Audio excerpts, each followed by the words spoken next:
Hey guys, we will be having another check-up. Excited naman ako. I just don't have energy today. Natulog naman ako. Hindi siya optimal siguro. Hindi siya optimal. Hapon, it's not as interrupted as it was during the past few days of this week. Kasi sobrang hirap na hirap ako matulog. Alam mo yung 2 o'clock pa lang, katutulog mo pa lang. Tapos, didilat ka. 2:30 pa lang pala. Tapos ganun siya every hour. Tapos yun, gutom ka.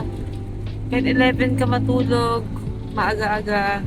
Gising mo naman ng 12, flipping sides of the bed. So thankful with the B-book here. Doing my best. In fairness talaga, sobrang acts of service talaga to. Hoping na okay naman na ngayon. Meron pa rin ako mga abdominal discomforts. So, iniisip ko kasi baka yun yung mga ligament lang na stretching o kaya naman baka yung pressure ng baby na growing. And I think may mga fetal flutter kicks na ako nararamdaman. Sa gabi yata siya active kasi doon ko mas nararamdaman yung medyo nadi-differentiate ko na din kasi siya sa mga gas pains. Iba siya. Anyway, papunta na kami to meet our perinatologist. Actually, nahihilo ako kanina. Pero may ready naman akong food. Alam mo yung feeling na parang kang gutom, pero parang gusto mong masok ka. Feeling mo busog ka because of syempre malaki nga yung tummy. Ayun na siya, okay. Yun muna for now. We'll update you later. That's the heart rate. Umiikot naman yan. Placenta is anterior. Tuloy natin yung Hera-Jess, pero kahit siguro once a day na lang. Ay, salamat. At bedtime. Okay, Dok. Bed rest ba? No need. Yes! Sorry mo nga ako. Diyos ko, Dok, pwede na pumasok, Dok. Tignan natin yung cervical and Okay, sige. Other things.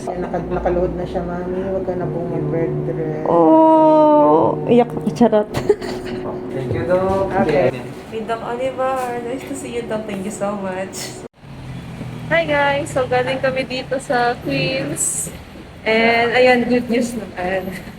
Makulit naman daw si baby. Gumagalaw naman. All is good siya. So, yun na lang talaga. Meron ng pagkakulit yung ating mattress. So, alalay pa rin tayo ng Hera-Jess. Medyo mahal din kasi yun. Maintenance na siya daw. Oo, maintenance na siya. Pero at least, kahit isa na lang. Wow, wow, wow, wow. Guys, first labas namin after close arrest. Oh my God. Anyway, Long time no see din sa mall na to. ayo man, guys. Yeah. Long time no see SMF. FU. Charot. Labo. Uy, ito mo na magganyan. Relax. Anyway, dito kami, hindi naman kami magpapakaabuso. Akain lang kami na namimiss namin na Blake's. At the same time, to celebrate na din. Kunti lang steps, malapit lang. Na modified bed rest lang po tayo. Hindi naman tayo magpapakaabuso naman sobrang lakad. Anyway, yun muna. Hey, back to where we belong. Are you happy? Happy. I'm tired. Wow. Ready po? 1, 2, 3, smile po.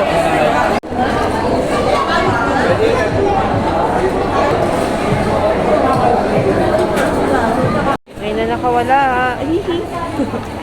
Wala akong mata. Bye.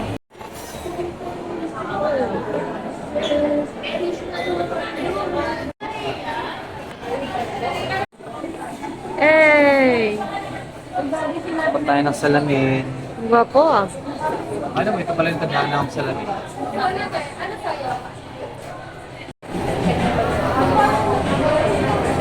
Hey! Oinky oinky! Oinky oinky!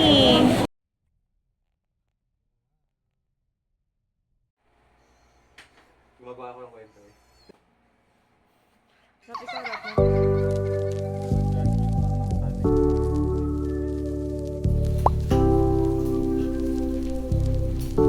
was in bed.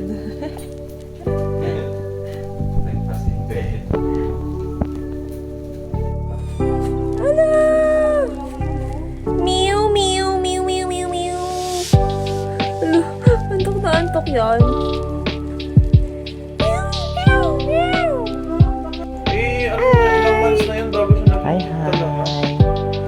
Magiging cute na ha. Sige nga. Mhm. Hello.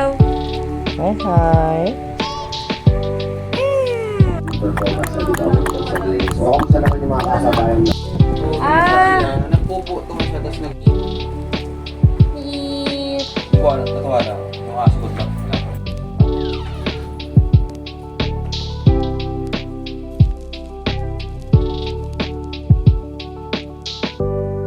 What's this? It's so big. Secret. Hindi ko din alam. This is mine. It's yours. Open natin. Excited na ako. Your day just got a whole lot better. Okay. Happy anniversary. Huli ko, anong nandito na to?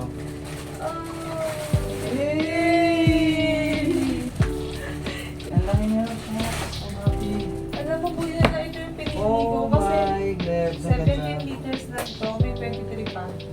Magbabag na tayo, guys. Thank you, Shopee 99. 99. Sige, tabitan ko na. Ang maganda. Wow. Siyempre. Hi, guys.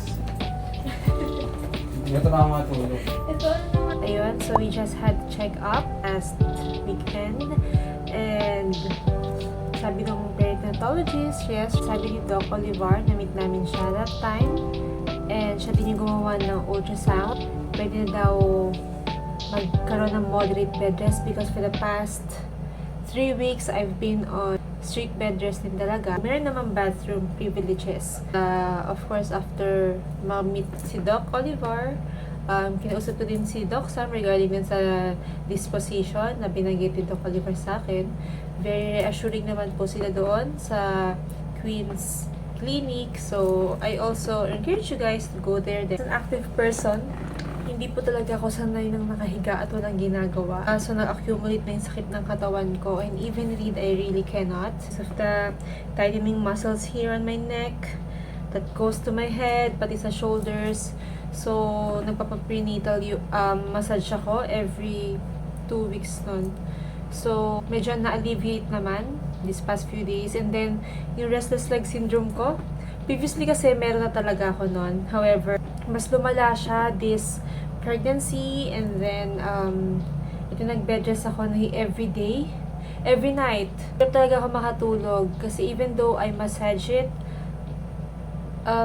and stretch, hindi talaga kaya. So yun, binigyan pa rin ako ng mga continuing medications, yung prenatal medications ko. And, pinatake na din ako ng mga tocolytics or yung pampatigil ng contractions.